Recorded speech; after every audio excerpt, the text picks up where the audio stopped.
Vaca Frita is on the menu on Cooking with Amanda M.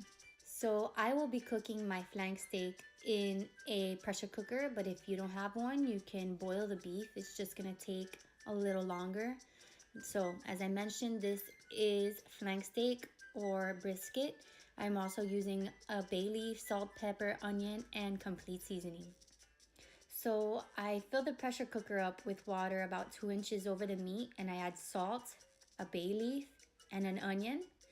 And I close it and I let it cook for about 35 to 40 minutes.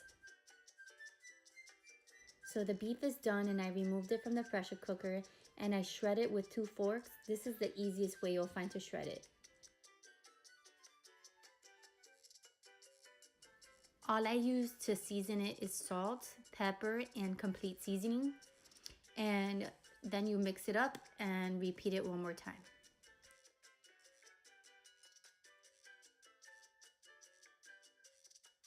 Using a pot or pan, I prefer my pot, I add 4 tablespoons of corn oil and let it get hot before I toss in the beef to fry it. You don't want to throw the beef in while the oil is cold because it's just going to get really soggy.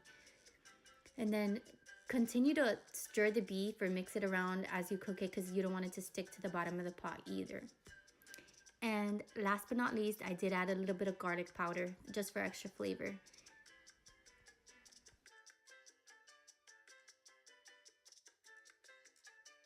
I served my vaca frita with white rice and black beans like you see here, but I did top it off with my mojo sauce. You can find that recipe on the link below.